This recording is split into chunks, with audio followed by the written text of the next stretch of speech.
Most Friday emergencies didn't start on Friday. That's the bit that leaders miss.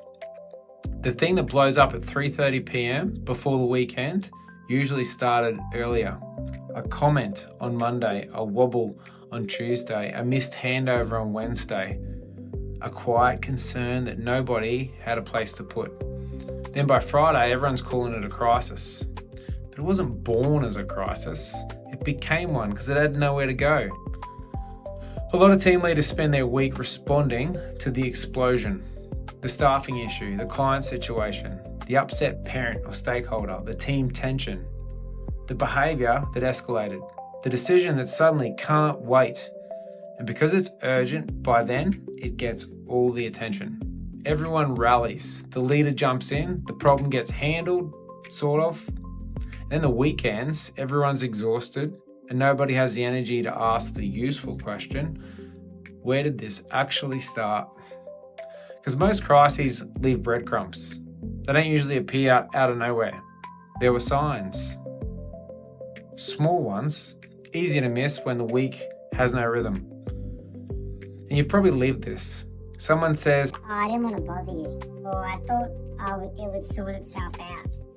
I mentioned it quickly to someone. We weren't sure if it was a big deal. Then it becomes a big deal. And guess who gets handed the smoking pile? You.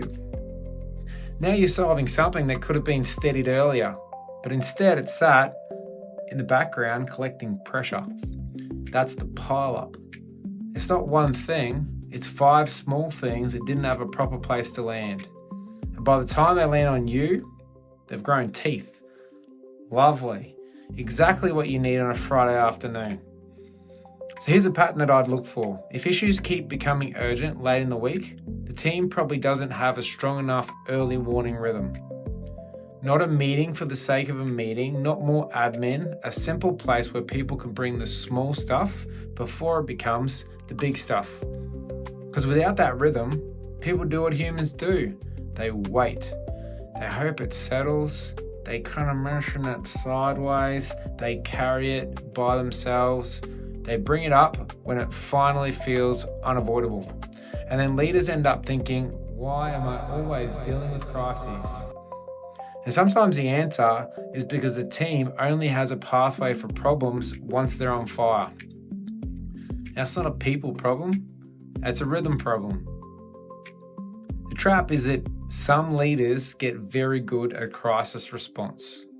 They're calm when it counts, they make fast decisions, they know how to hold the room, they're good in the hard moments, and that's genuinely valuable. But if you only lead well in the crisis, the team can accidentally learn that crisis is the rhythm. Things get attention when they explode. People get support when they escalate. Decisions happen when there's pressure. Follow-up happens after damage. That's a rough way to run a team. And it burns out the leader because you're always waiting for the next thing to flare up. And you don't want a team that only moves when the smoke alarm goes off. You want a team that notices the smoke earlier. Strong leadership isn't just responding well when things blow up. It's building enough rhythm so that fewer things need to blow up. And that's the important shift. Crisis response matters, of course it does. But prevention lives in the ordinary week, the check-in, the reset, the handover, the question that everyone gets asked before everyone's tired. The place where a staff member can say, This feels a bit off. Before it becomes, We have a major issue. That's where stability starts, not in the emergency, in the small signal.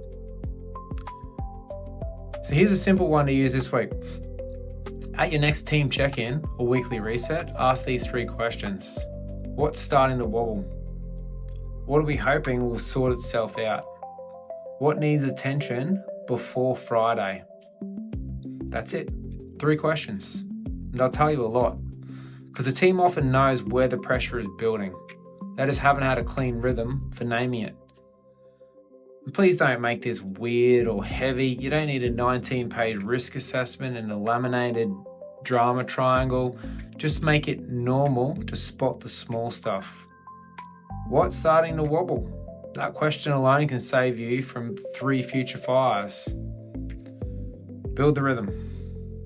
Then once something's named, give it a home. Does it need a decision? Does it need a follow-up conversation? Does it need clearer ownership? Does it need to be just watched for a week? Does it need escalation now? Does it need to go into the team rhythm so it doesn't keep popping up randomly? This is how leaders get out of constant reaction. They stop waiting for the crisis to announce itself. They build a rhythm that catches things while they're still small enough to lead, which is calmer for you. It's safer for the team, and it teaches everyone to pay attention earlier. So the crisis isn't always the real problem. The pile-up is. Friday emergencies are often Monday problems with nowhere to go. So give the small stuff a rhythm, and fewer things need to become dramatic before they get handled. Inside the Leadership Lab, we help team leaders stabilise their week by building the rhythms that catch pressure earlier. Daily anchors, weekly resets, clearer escalation pathways, better team check-ins.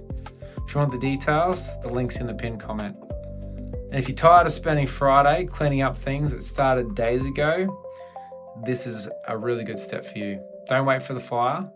Build the rhythm that notices the smoke.